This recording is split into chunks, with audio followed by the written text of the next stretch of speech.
Very good. What was your biggest challenge in taking the pre-existing Maelstrom attraction and turning it into Frozen Ever After?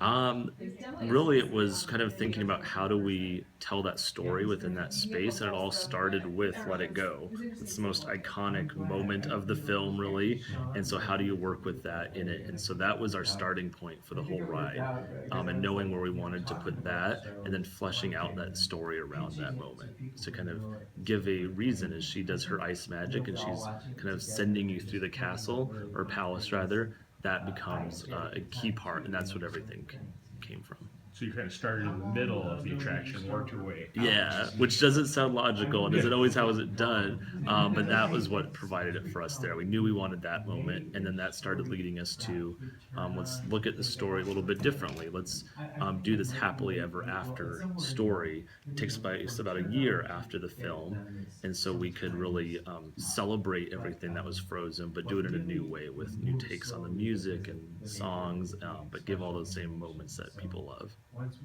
From those initial storyboards you showed us till when it was installed and open to the guests, how long was that?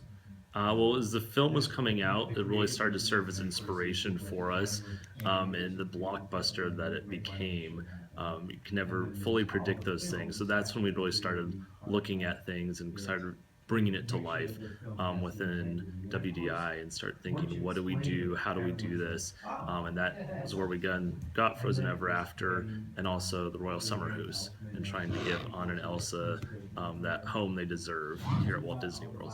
And I was curious when I saw Frozen how similar the stave church in the area looked to the Norway Pavilion. Did that influence the movie as you talked with animators? It did. We did not realize how much Norway actually did influence the film. They'd said they'd done a trip and been part of it, but we thought, okay, you did some stuff. We were lucky enough to do almost the same itinerary that they did. And as we toured around, as you saw in some of those photos, it was almost exact type of recreations, and everything's from there's a church in Balestrand, Norway, St. Olaf's Church, that was inspiration for where Elsa has her coronation scene, and that whole look then served as some inspiration for us for when you exit out into the gift shop area. The teals and the wood colors that started serving inspiration for there. So we really tried to go back and forth to that original location and original spot, but also see if it tied into the film. If you could explain the progression of the area again, the different areas where they represent and how it all ties together. So that was a big thing for us too. The pavilion had always represented a couple different areas, but you have the Akershus, which is the castle in Oslo, so you have a little bit more city formal setting, and then you go around the corner and now our entrance to Frozen Ever After and the buildings to the left, which is some of the gift shops. Fjording is the shop's name. That is all Bergen, an old Briggen, which is a World Heritage Site and an old location in Bergen. Those orange and red buildings. But our facade and our front entrance for Frozen Ever After is another building that's probably about 200 yards down from Old Briggen, and so that served as an inspiration for us there. But those are both kind of city-town type environments.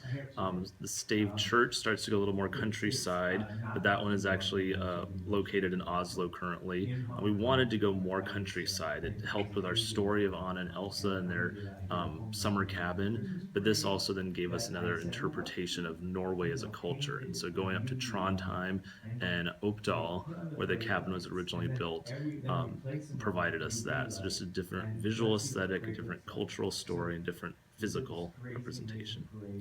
Can you talk about the all-electric animatronics Yes. and advantages, perhaps a new challenge, and an example of something you could not have done before, old school, that we see in Frozen? Yes, so one of the great advantages is the speed and fluidity that comes with it, and you get a very consistent and regular show. And so something like Elsa's arm movements and how close she can come together and move and fast, you would not be able to do in the past. So she kind of flings her arms together and out. We just could not have done that as consistently and really is what we have today. And so when we started doing some tests and some R&D work on that, it was really exciting and promising to us. So we knew we had something there and wanted to keep going with it to what you saw today and you see in Epcot. When it first opened, it had a line for it that extended 5 hours long. Were you all expecting the reaction that you got? You always hope for that, but we were out there ourselves, so excited to see that.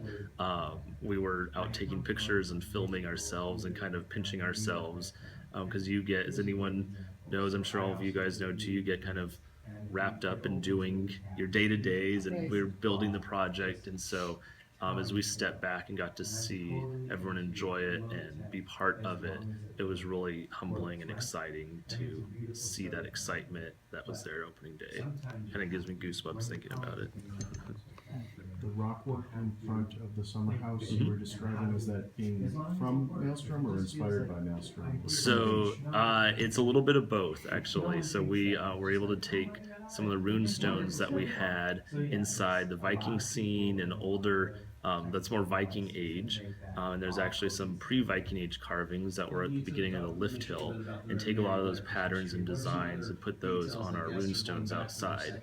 So if any pictures, videos you see of old ride, you can maybe spot some of those comparisons there. And then inspiration from Maelstrom created the writing that was on the one that I showed in the presentation.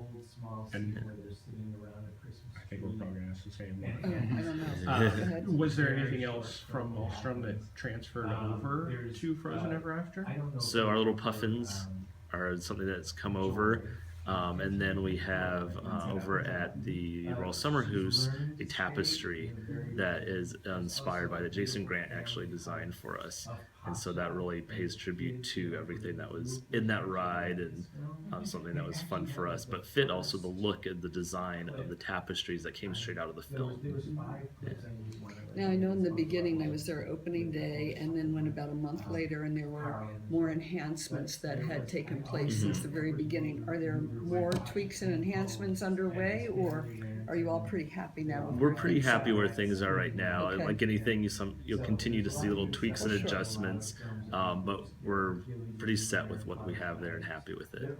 Yeah. And when you were talking about the electronic audio animatronics, is that a projection on Elsa's face, So like the Seven Dwarfs almost? So very similar to Seven Dwarfs Mine Train, but this is just one other method to bring them to life and have the characters come to life. So I thought it was a perfect example for Anna and Elsa and feel like they're right out of the movie here.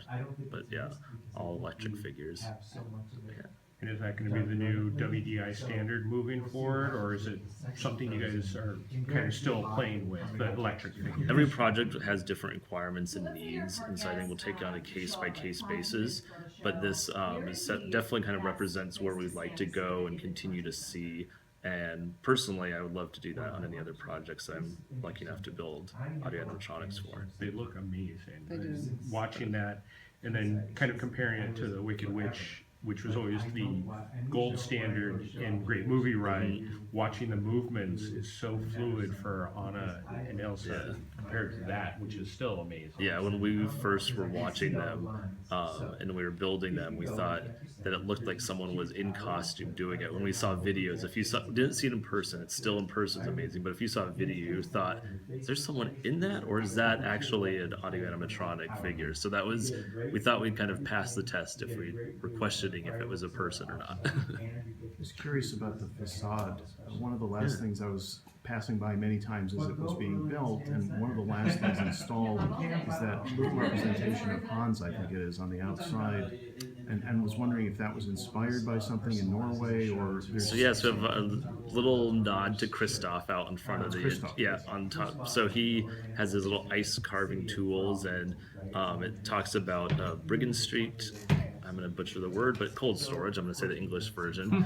And so it kind of nods to what's inside, but there is sculptures and carvings in Old Brigand that look exactly like that, with a little man with his little axe, and so pulled references from that. So buildings of that sort in Norway Yes. inspire that. Yeah.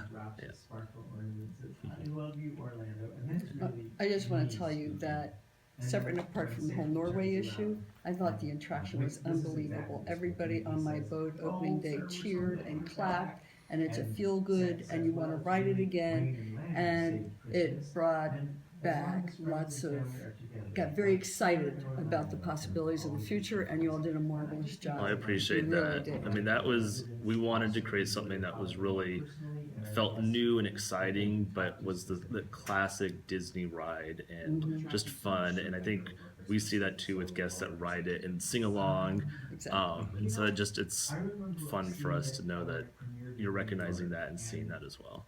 So appreciate it. Is this one of the quickest turnarounds from film to attraction that's been done? In I know last time I can remember something that's that quick was the Tarzan's Treehouse. It was almost opening day, but this was 2 years, a year and a half? We were pretty soon after the film came out. We like to joke that a little faster than the last big attraction, a Seven Dwarfs Mine Train and Snow White, a little different than that. So. Yeah, it's definitely great.